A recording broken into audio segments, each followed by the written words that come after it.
Hi, welcome to today's Talking Wellbeing live discussion.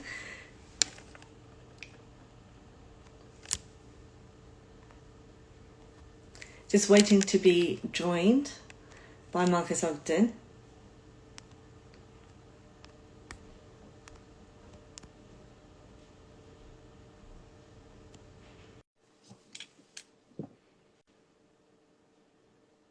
And the fact that she asked Hello? me, and I said, well, I can't go the first part. So Hello, can you hear me? Yes, I can. How are you? Good. Doing well, doing well. Good. So, obviously, to begin with, I see people are joining in, but I'll give sort of an introduction to you. So, thank you for being here, Marques. To give all of you an idea, Marques is a retired NFL player, a best-selling author, a keynote speaker, a business coach and consultant, and he is a founder and a CEO of Ogden Ventures. So there's a lot of things today that we're going to cover alongside the importance of raising mental health awareness.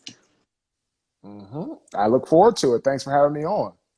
Thank you. And obviously, to begin with, could you tell us more about obviously the start out of your career and how you came to do this incredible work that you're doing now? Yeah, so I'm from Washington, D.C., and I went from Washington, D.C. to play with the Jacksonville Jaguars. I was drafted to the Jacksonville Jaguars, had a really good experience. Then I ended up playing for almost 6 years in the National Football League, and I had a good experience. It was great. You know, I got a chance to play with some great people like Fred Taylor, people like my brother, people like Ray Lewis, and it was just really, really great. So the NFL was a phenomenal experience for me. Hmm. And in terms of sort of from being there and then Mhm. going the things that you encountered to now be in the business sector, how did that come to be? So when I left the NFL, I had some really hard times with depression, alcoholism, addiction. I made some really bad mistakes with like nightlife and everything of that regard. And it really made my mental health I had some real tough times at that time. And then I finally put down the bottle and I got into construction in 2008, built a massive organization, had a lot of success. Things were going really, really well. But then after that, I ended up losing my business in 2013 as a result of making some really bad mistakes and just getting really just put into a place where I started being really ego driven and really just self-centered and very just arrogant. And I ended up just saying, you know, I want to have everything be my way or the highway. And I ended up losing everything that I owned in 2000 and, oh God, 13 when I moved to Raleigh, North Carolina, after I lost my home, lost my cars, lost everything that I owned because of that whole, my attitude and everything kind of just compiled. And then from there, came to Raleigh, had a couple different jobs. I worked as for Merrill Lynch for a short time, but I got let go. I ended up working for a construction company, got fired from that job. I got fired from two jobs in the same week. And I actually ended up finally getting into working as a football trainer and a coach, and it was really, really good. And unfortunately, a lot of my kids stopped coming for training because they were all about, you know, the season, which happens. I mean, it's football. And I ended up then having to take a job as a custodian for $8.25 an hour working in downtown Raleigh. And I really had a really difficult time, you know, trying to get myself back on my feet. And then I said, hey, how can I move myself along? And I had what was called my rock bottom moment of clarity, where somebody spoiled milk and rotten banana peel and horrible protruding garbage got over my body, my skin, and my clothes. And that was my wake up call. And I said, what can I do with my life? And I said, let's be a speaker. And that's when I said, I want to try to help people and get things going. But unfortunately, for 2.5 years, not one paid job. Finally got my first paid job April 2016. And I've been doing this now ever since. We've had a lot of great success working for Fortune 500 companies, Fortune 100, Fortune 50, all this type of great stuff. And it was awesome. But again, I got to this place because I had to finally learn how to adjust and let go of all of my issues that I was dealing with. Mm-hmm. And definitely, obviously, there's quite a lot there to sort of pick apart. Like, it's incredible, obviously, building yourself up again and having that resilience, which we'll get into as well. But in terms of obviously when you hit that, how do you actually have that motivation to keep going? What support did you have, if any, or what were you saying to yourself at that time? Great question. So I was actually dating my wife at that time. And when I lost everything and I was fired from two jobs in the same week, I remember my wife telling, or my fiance at the time, now she's my wife, telling me that you have one day to mope. You have one day to talk about how bad you feel, how things are going, how things aren't going well for you. And then the next day, you got to get up and you got to go out there and you got to get moving. You got to pack your day with effective action. You can't sit around hoping things come to you. Like I play football, you have to go out and get what you want. Same thing in life, same thing in business. When you make a mistake, you have to pack your day with effective action and move forward towards getting where you want to go. Hmm. And so having that sort of structure to your day and having that clarity of your day helped you get some of that momentum back. Correct. I mean, in sports, I always had a schedule. You have to always stay on top of what you're doing. You have to always move and take care of what's happening. And if you don't stay on schedule playing sports, you're not going to last long. So that was my big problem when I ended up coming down here to Raleigh. I was fired from two jobs in the same week. I didn't have a schedule. I didn't know what to do. I didn't know how to get things done. I didn't have a way to kind of get my day moving and how to plan my day. And that was the biggest problem. That's why I didn't have a lot of success after being fired from two jobs, because I was just kind of going through the day with no plan, with no strategy. And I ended up just basically, having all kinds of issues. Hmm. In terms of obviously, yes, you mentioned like you had your wife or your fiance at that time, the support there as well. And putting into place, obviously, that would have taken some of your own personal initiative to put that strategy and plan into place. In terms of obviously with the emotional side of things, what was that impact on you, if any? Oh, the emotional part was really hard. I mean, I was dealing with anxiety, depression. I was dealing with despair. I was dealing with just feeling lost, like I didn't have a purpose. There was no alignment of trying to break through and achieve things with my purpose. So, and basically, what was happening was my habits were winning, which were inconsistency, lack of focus, no drive. And that's why I struggled for so long, because my habits and my desired results that I wanted weren't in alignment. So that's why my habits will always win. Hmm. In terms of obviously when we like look at habits, which we'll get into, sort of like the physical, when we talk about self-care, it can be encompass physical, emotional, and mental. Like what you've touched on, there were certain things that you felt you were doing that were obviously impacting your ability to show up. Mhm. So those sort of changes come about, what do they actually look like, sort of tangible, that people could say, right, if I wanted to make some of these changes for me, what I could do? So what you have to first do is figure out what you do well. And then once you figure out what you do well, you need to build a strategy going forward. And that's how I got to where we are with our brand speaking. I figured I was good at communication, good at wanting to help people and trying to get people to go and move in the right direction. As a result of that, that's how I was able to get where I wanted to go as a speaker. So it was really interesting that in my life, when I stopped trying to blame others and figured out what I did well, that's when great things started to happen. Hmm. So tapping into your skill set and really Correct. focusing. Correct. It's not trying to worry about what others thought I should do, but focusing on exactly what I did and what I did well. And once I did that, that's when things got a lot better. A lot of times people try to figure out what they do well as a result of what others say they should do. And once I figured out what I did well based off what I feel I could do, that's when things got a lot better. Hmm. And in terms of obviously from my background, from a psychotherapy background, we would say looking at your own internal compass. So looking at your own sense of validation rather than looking externally. Mm-hmm. Oh, yeah, absolutely. And I'm reading a book right now called The Breakthrough Code, and it talks about things happen twice. First internally, then externally. And I like how you said, look at your internal compass, because nobody is going to write or steer your ship in the right direction better than you will. Of course, you want to have coaches, mentors, people in your inner circle. That's very important. But you have to have the ability to drive your own ship.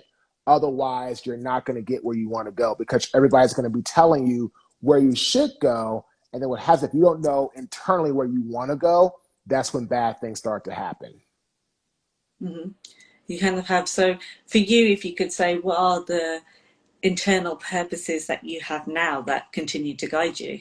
So for me, it is really helping others to achieve success where I failed. And I've made a lot of mistakes in my life. I made mistakes playing football. I made mistakes, as a business owner. I've made mistakes, just being a person that was working different jobs, trying to get ahead, just trying to stay afloat.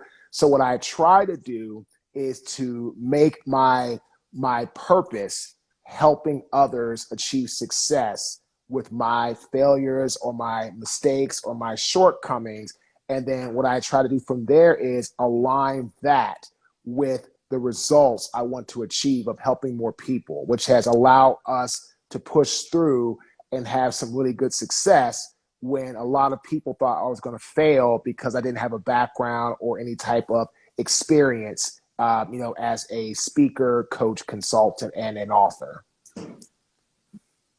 And of course, you have, I guess, an inner drive as well.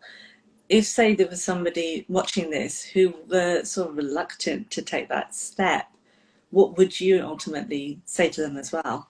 I would tell them that the worst thing you can ever do in life is not go after, or at least try to go after something, because as you get older in life, if you have what we call that horrible R word, which is regrets, that you say, I regret not doing this, I regret not doing that, you're going to really live a life what I feel that has not as much purpose as you could have probably had if you tried. So I did a podcast with my co-host Leverett Ball yesterday talking about visualization.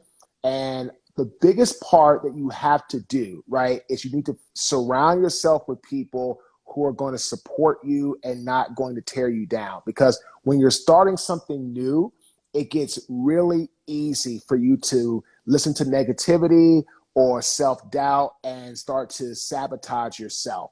So what I tell people is you need to have people around you that are going to support you, because if you don't, then it gets really easy for yourself to say, I give up and I'm just going to go on about my day. Mm-hmm. To have that sort of inner circle of people, whether they be, like you said, coaches, mentors, even your friends, or who you have as you consider your loved ones or your family, they can make a drastic impact on how you even feel about yourself and what you think your capabilities are. Correct. And again, when you don't have a strong support system, you're very vulnerable. And if you don't learn how to adjust and or deal with adversity, hard times, how to have grit and perseverance, if your support system is either small, nil, or not even there in any capacity, it gets really hard. For me, I got really fortunate that my wife supported me trying to grow my speaking business, even when other people saying this is not going to work. What are you thinking? And I just kept going forward. So I was really lucky to have that support, where a lot of people I know are trying to do something and they don't have that support. And unfortunately, they're not moving down the track like they would hope to be doing. Mm-hmm. And in terms of obviously finding that like-minded support as well, like of course, like you said, situation, you're very fortunate. If somebody were not to have that kind of network, where could they go to seek those things? Well, you can look for different support groups, right? You can try to find people in your area. There's different meetup groups you can go to. You can try to find people that you're meeting at places that you like to go. So like, my wife's actually telling me today, she's a Zumba instructor, that two of her Zumba, people that come to her class are now dating. They met in Zumba and they got to bond with each other in Zumba, and now they're dating. Now, this means you're going to be dating somebody where you meet, but you can build friendships with people in places that you go, right? If you go to the gym or you go to like I said, you go to Zumba or wherever the case might be, you should look to try to find people and align with people that you think have certain or similar interests that you have. Yes, I do agree with that. And it's actually quite interesting because here right now in the UK, we have Mental Health Awareness Week. And to give some context as well, like the theme of it is loneliness as well as building connection. So it's that sense of obviously like post-pandemic, people feeling they may not have been able to connect to others or be where they wanted to be at, as well as, of course, recognizing mental health issues as well. So it's interesting you touched on that because it can be very vital to your well-being, your health, your sense of even purpose and drive if you connect to like-minded people or situations where you could be understood. Because like-minded people are going to create an alignment between you and them around a shared vision. And when you're trying to move forward in any capacity, if people you're trying to move forward with, you don't align, you're never going to move forward. You're always going to either stay right where you are or move backwards. Because if you're not going towards a similar result that you want, you're not going to move forward. It's just impossible because you're going to be going one way, they're going to be going another way, and that's going to end up causing you to stay stagnant. So it's very important that whoever you're looking to mentor you or be around you or build with you, you have to have similar goals that you want to become results. Otherwise, it's not going to work. Mm-hmm. And of course, like you mentioned, support groups, we will make sure after this as well that we provide certain links and resources as well there in the US and in the UK as well for people who are wanting to know more about that too. But in terms of obviously for yourself, now on sort of like a day to day, you talked about how habits in the past weren't in alignment with what you wanted. Mm-hmm. Do those sort of habits now look like? How are they incorporated in your life mentally and emotionally? So now the habits I have of working out daily, of taking care of what I eat and taking care of myself better, the ability to live and create my schedule, and I understand what I do well and what I don't do well, and what I don't do well, I delegate out to other people. My business partner, Dawn, she helps me with everything internal.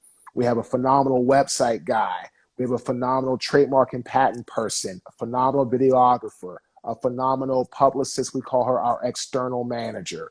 So these are phenomenal people on the team that I can delegate things to, and people have certain strengths in certain areas. So now the habits that I do daily are not trying to be everything and do everything, and understand that I am one person and I have to have trust and I have to have belief in who I work with. Otherwise, my life is going to always be crazy, no balance. It's not going to be any type of enjoyment because I'm always going to be trying to do what? Every single thing. So I've learned how to decipher and what doesn't matter to me as far as what I don't do well, right? I've learned how to delegate to others. So it matters, but I know I'm not good at it, so I don't focus on it. I let someone else who's on our team take care of that certain aspect. Mm-hmm. And like you said, with delegation, it's also an understanding of your capacity and your boundaries because burnout, especially in business or in a high intensity job, that can really catch up on your ability to function in all the other areas of your life. Oh, absolutely. Because here's what happens. If you're not able, right, to function or do things because you're run down or you're tired or you feel defeated or deflated, it's going to have serious impact on your work, right? So I think about this. My business partner and I were talking about this the other day. We first started, it was just us. And Dawn was amazing doing all kinds of stuff. She was videoing stuff, trying to do stuff on the website, trying to create PowerPoints. I mean, she was trying to do all this stuff. And she'll be very honest and tell you that the work she did was good, but it wasn't her best because she was trying to do everything that I couldn't do. And then as we got a little bit more business, we got a little bit more financially stable, we started bringing in people to help her in areas where she could then do what she does best. So today, everything she does, from creating PowerPoints to our internal things, writing blogs, doing newsletters, etc., that's what she loves. That's what she does. Ben does things like social media, or she'll do things like trying to go after media or press releases or writing stuff that goes external. That's what she loves. So my point is that if you're not going to build the right team of people around you, eventually, when you're in a better financial position and you keep trying to do everything yourself, you will at some point burn out. I mean, it's not a question of if, it's a question of when. Mm-hmm. And I think there's almost like a courage in that, and also the acceptance in knowing that actually and now I need to bring in other people, whether they be a part of the team or outsourcing, in order for you to still remain healthy and still perform at a peak level for you. Right, because again, that is exactly what you're supposed to do. There's 4 parts to any successful business: marketing, sales, marketing, sales, operations, finance, right? Marketing, sales, operations, finance.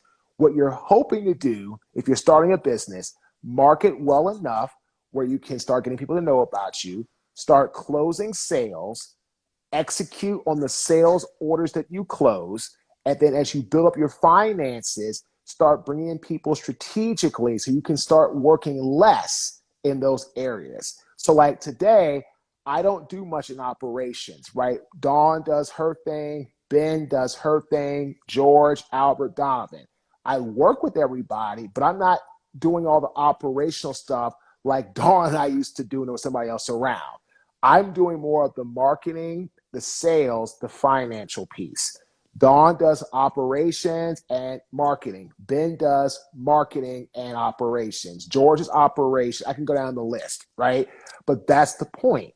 And if you're not going to actually build towards that, then it doesn't matter how successful you are, again, like we talked about, because you're going to burn out. Mm-hmm. And so in terms of, obviously, when you're away from like the business in your personal life, what else do you do for yourself to step away from that? So for me, I'm a big person on going to the gym. I like lifting weights. I go play basketball or swim, very physically active.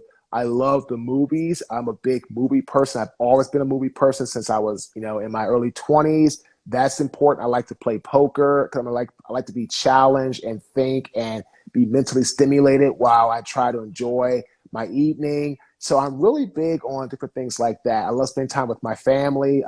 My wife and I will watch different reality shows, things like 90 Day Fiance or 600-Pound Life, or, we'll watch different things of that nature. So I'm a really big family guy. My daughter just got accepted. My oldest got accepted to NYU, so she'll be going to NYU in the fall. So again, just family guy, movies, the gym, poker, things of that nature. I try to just find ways to disengage from work where I'm not always focused, because if I do that, I feel my mental health could be eventually start to get, out of whack. Mm-hmm. And that's the whole point of obviously having these conversations, because obviously if people see you in a certain space, so as Marcus, the business owner or certain speaker, and all of these things are incredible, but it's also the understanding of what you're doing in your other aspects of your life to keep that thriving. I think sometimes people don't see the whole picture, so it's always great to have your personal experience spoken about. Oh yeah, absolutely. Because it's not just one part of your life, right? The business and your personal life, you need to know on every aspect, need to be attended to, right? Otherwise, if you're attending too much to your personal life, not doing business, you're going to not have success. If you're tending too much to your business life, but you're not taking care of your personal life, then home is not going to be good. So there's a really fine balance, I feel, but it starts with you understanding how to give and to diversify your time to different things. It's just like you want to spend time with business, take care of business. You spend time with family, be with family. I mean, it's so important because that's what I feel people's mental health really gets, I don't want to call it damaged, but gets really just out of whack when you're trying to do so much business, right? That you're not focusing on your home and or your personal life. And I feel that can cause problems in anybody's relationships, friendships, however you want to categorize it. Mm-hmm. It's interesting you mentioned that because I think in the culture that we're in, we say we're in almost like a hustle culture. So we want to be in so many places at one time. But what you're speaking to, if you're in the business space, be there. If you're in the family space, be there. That sense of being present and completely where you're at. Yes, you have to be, because if you're not present in where you're at, then why are you there? What good is it doing you to be somewhere that you're not present? And again, I remember early in my, well, I'll say early, I've been married now, it'll be 7 years, May 23rd. I remember when my wife and I would have date nights a few years ago, and my phone would ring, and I'd pick up the phone if it was a business call or a business lead, and she would kind of get frustrated with that. Like we're supposed to be having our time and away from work. Now, of course, our business was not as good as it is today. So it's more the infancy stages trying to build up. But that doesn't make it right. I should have been saying, you know what, this person called me.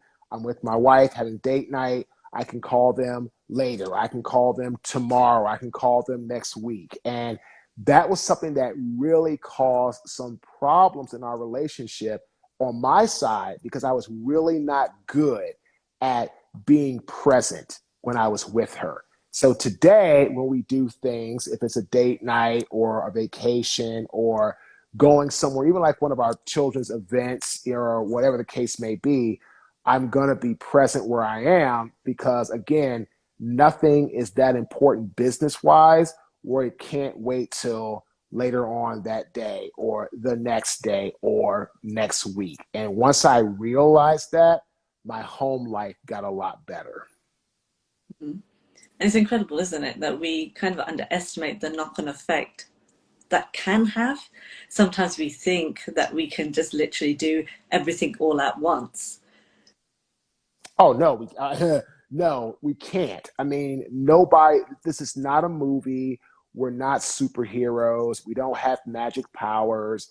It doesn't work that way. And you have to figure out what's most important. Yes, business is important, without a doubt. But if you're working and doing so much business that your home life is not being tended to, or you don't have a strong relationship with your spouse or your children, and you're not present at those times that should be family times, then what are you working for? You're working for what? Just to try to make money? That's great. But if you don't enjoy the time, the engagement with your loved ones or your spouse or your children or your family, then again, that's where I feel people's mental health gets out of whack. Exactly, because it is have all those aspects. So meaningful connection, having certain conversations, speaking to one another can almost refuel you and fill up your cup for you to be able to then show up with more energy when you do attend to business or your work or the other passions and pursuits you have. Yeah, because if your cup is not full when you go somewhere, it's not going to, again, it's not going to do anything while you're there, right? You're not going to be present. You're not going to be energized. You're not going to be really focused in the moment. And I'm reading a book right now, and the number one thing that tells people if you're really interested or wanting to be somewhere is your gestures, your body gestures, your presence. It's kind of like what we call your stage presence when you're speaking. It's your presence, right? 55% of what you are trying to convey to somebody or let somebody know is going to be read through your body gestures and how you're looking and how you're feeling, which is interesting. So they say 7% of what you say makes an impact to somebody. 38% of your tonality, your inflection, your pace makes an impact on somebody. 55% of your body gestures, how you stand, how you're moving, how you're basically, are you stoic? Are you like very just, upbeat? Are you very lively? How you come across with your body gestures and your body movements makes a 55% impact when you're trying to speak to somebody. And so if you're not having a full cup, then it's going to be really hard to do what? Come across with that body gesture, that energy that's going to help make the point to people that you want to be there. Of course. And it is in terms of, like you said, your body language, your gestures, how you're showing up. And in terms of obviously like filling your cup, we've spoken about how you look after yourself in terms of diet, exercising, but also away from that, taking time for yourself. And you've mentioned reading. That in itself as well it can give you a sense of an outlet and also obviously inform you as well. Oh, yeah, absolutely. And your mind, your body needs some sort of outlet to let go of the frustrations and all the things that you're going through. And this book I'm reading, it talks about when athletes are jumping around and getting excited on the basketball court or the football field, they're trying to send electric jolts to their brain to get them ready to go into battle or go play their sport, right? And that's because the sport is really much about the ability to do your job. But at the end of the day, you need to have some sort of relief as well. Otherwise, you're never going to perform what I feel is at optimal level all the time. Mm-hmm. I agree. And in terms of obviously with your work and obviously delegating everything else, that is so important to have. All of those are decisions that you need with a clear mind, or at least clarity, which can only come from being in the best health you can be, or being as mentally strong or as emotionally strong as you can be. Yes, because if you're not mentally and or emotionally strong, you're going to make decisions that usually are not in your best interest. Can you get lucky and make great decisions when you're tired emotionally and mentally? Sure, that's very possible. But when you're energized and your cup is full and you're actually excited and rested in your decision making and what I like to call your measured decision making, you're more than likely going to make a better decision than if you're tired or not as mentally or emotionally ready or energized in that regard. Mm-hmm. Because of course, when we're tired, we can have more of a tendency to be reactive rather than responsive. Mm-hmm. Oh, yeah, yeah. Or again, I like how you said that. You can, if you're tired and you're not focused and you're not rested, you're going to be reactive, not proactive. You're going to respond, like you said, to people's, what they say about you, or they might say something you don't like. You can just get what I call it, you can get very emotional and not remain cognitive because you're not living in what I call the character ethics side of life, which is like honesty, loyalty, discipline, fairness. And if you're usually tired or you're usually frustrated, you're probably going to be more on the personality ethics side, which is like dishonesty, wrath, envy, jealousy, because what's happening? Your mind and your body are not aligned as one. Mm-hmm. For sure. And in terms of obviously where we kind of started this discussion, in terms of you've been like open about the struggles you've had, like you said, whether it was with depression or, making certain choices, whether it was drinking more and everything else. people can sometimes have that reluctance. Even obviously, I see people that come to me for therapy, and that's a different space. But sometimes people can hide away either out of shame or fear about the struggles they've had. What would you say to that as well? To people that are trying to hide away from these struggles, whether it be depression or anxiety, it be that they may be drinking more or engaging in certain things that aren't in line with where they want to be. So there's no shame in asking for or getting help. That's not a sign of weakness. Getting help is a sign of strength. If you're struggling with alcoholism, depression, anxiety, anger management, mood swings, whatever the case may be, get some help. There's nothing wrong with reaching out to people to help you move past your problems. Everybody has a problem. I don't care if you are a NBA or NFL superstar, if you are a speaker, a coach, I don't care who you are. Everybody has problems. Everybody. So the people that are able to move and have success in their life dealing with the problems, I feel the ones that get help. Like me, I get help today.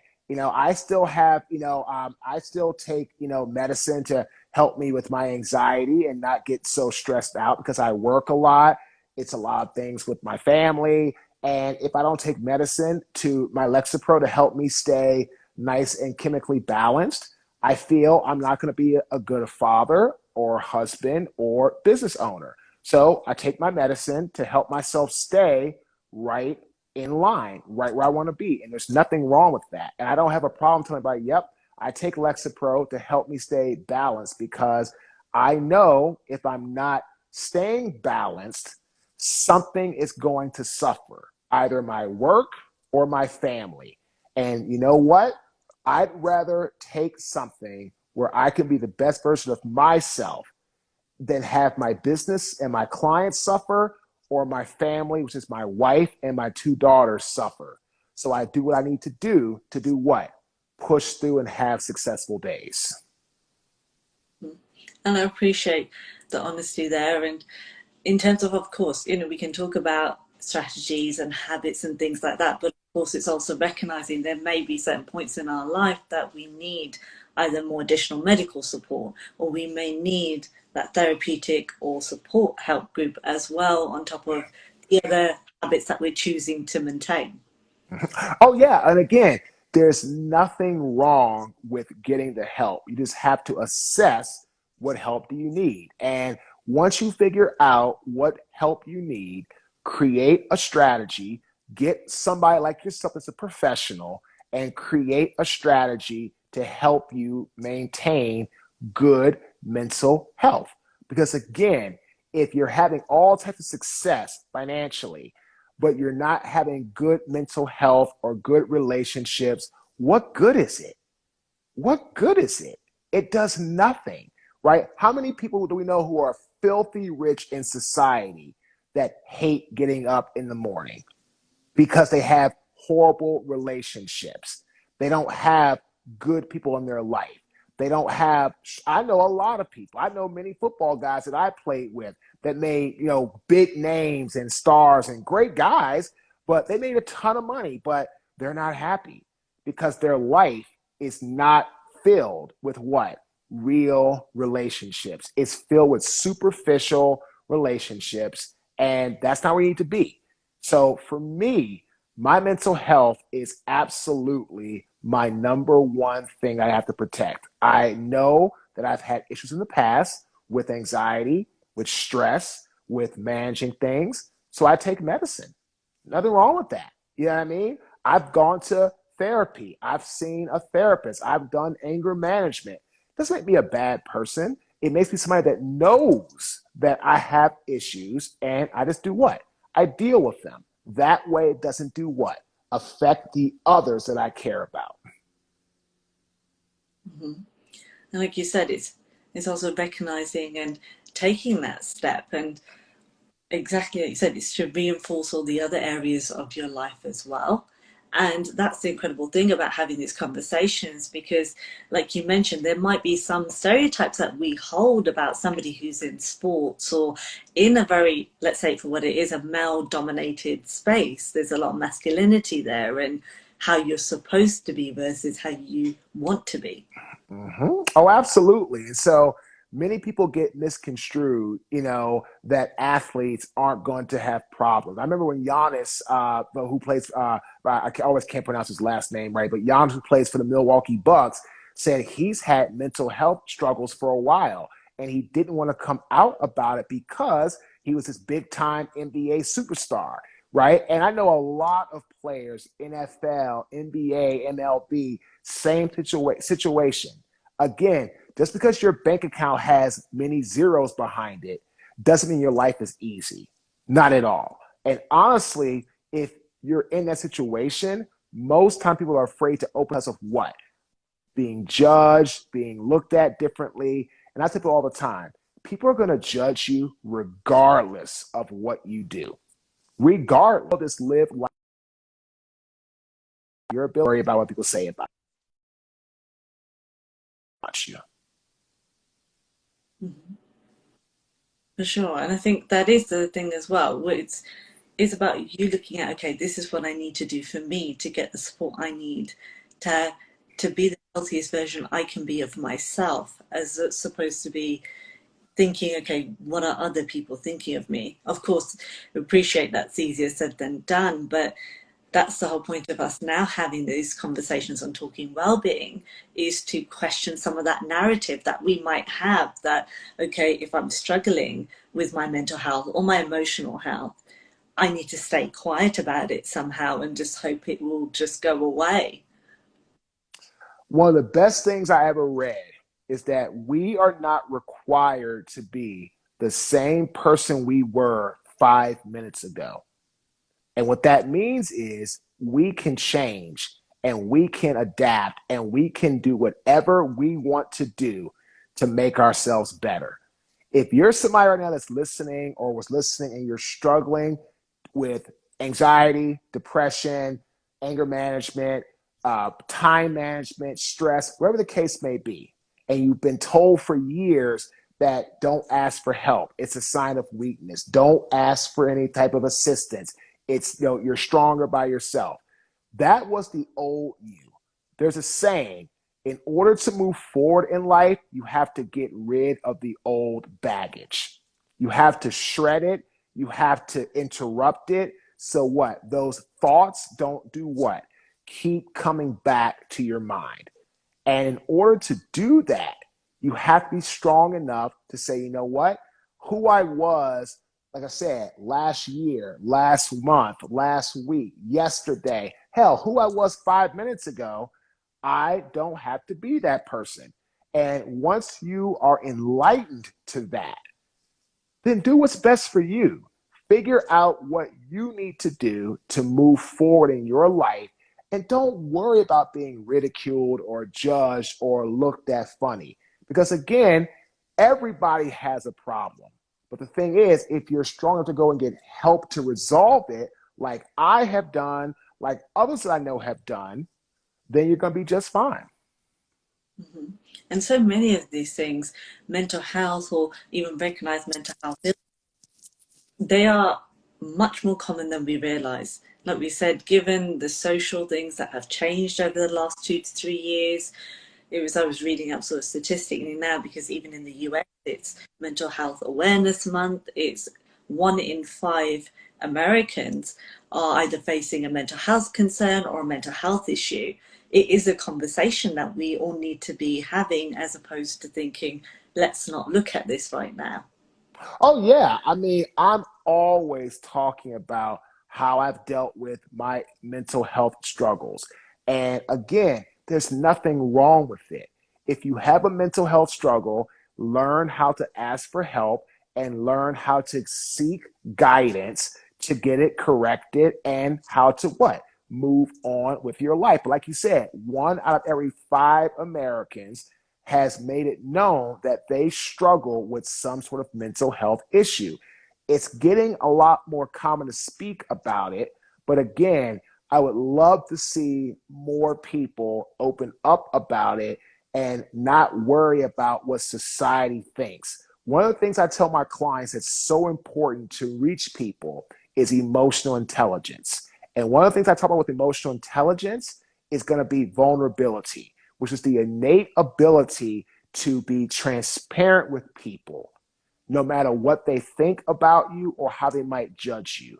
And so when you're vulnerable with people and you're transparent and there's no BS, it's full see-through, that's when things start to make a difference in people. Because when people see that, what would you hope happens is they start to what?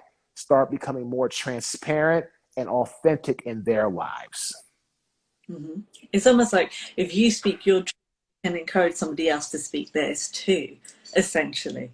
Correct, because a lot of people are just waiting for someone else to what? Take the plunge, be the first over the fence. And once you have that first person over the fence, everybody else starts to jump the fence as well too. Mm-hmm. And I do hope, and with conversations, with this chat that we're having, that people can see that and they do feel more encouraged to reach out for that support and help. So I'm very grateful for the time that you've given us today, Marques. Oh, I appreciate it. I really enjoyed it. And again, there's a great quote by Aristotle. In times of extreme darkness, focus on the light. And what I believe Aristotle meant is that the light is inside of us and that we're going to face hard times, adversity. I tell people all the time, it's not if life gives you adversity, it's when. Because it's not if, it's just when. And Aristotle is trying to say, I believe, that the flame for you to push past adversity, struggles, hard times is in you. But you have to focus on you. If your mental health is not strong, you can't focus on you.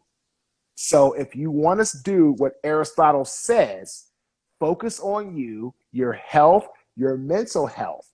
And then that will allow you to push through any dark times. In 2013, when I was sitting there bankrupt, broke, just lost my home, lost my cars, lost everything. The reason it took me so long to get myself going again was that I wasn't focused on me. I wasn't trying to fix my mental health issues, my other things I was struggling with. It was to play the blame game. My partner's fault, this person's fault, yada yada yada. Well, finally, when I say it was Marcus's fault, and Marques has to change, and then once I said, okay, what's wrong with Marques? No accountability, no responsibility. He hasn't dealt with his mental health issues. Once I started to attack those and get myself in a better position, I was in a better position to do what? Fight through adversity. And that's why for 2.5 years, not getting one paid speaking job, I never gave up. If I hadn't addressed my accountability issues, my lack of responsibility issues, I would have given up easily after about 3 or 6 months with no paid jobs. So again, in times of extreme darkness, focus on the light. But like Aristotle was saying, the light, I believe what he was saying, was inside of us. Fix you. Be okay with who you are. And once you do that, you can then push through anything that life throws your way. Thank you so much. And that is a beautiful thought to round up our discussion with. And how can people actually reach out to you? They can email me at Marques, MARQUES, at Marques Ogden, OGDEN.com, or go to our website, www.marquesogden.com, and connect with us. Shoot me an email, follow us. You can also check out our podcast, The Lev and Marques Show. Again, The Lev, LEV, and Marques, MARQUES Show. We're on Apple, Google, iHeart, Stitcher, etc. And we had a really great episode come out yesterday on the power of visualization.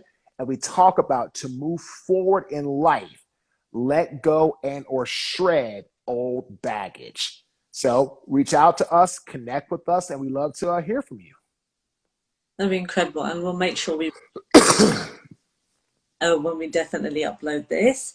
And we'll also obviously add in any of those numbers and resources that you can get help to support your mental well-being as well, because we want to make sure that people have that. And so we'll do that for the UK. So everybody will have that as a resource alongside all the great knowledge and tips and strategies that you shared with us today. Thanks for having me. I really appreciate it. Thank you. Very grateful for your time. All right. Take care of yourself, and thank you for joining us, everyone. Bye-bye.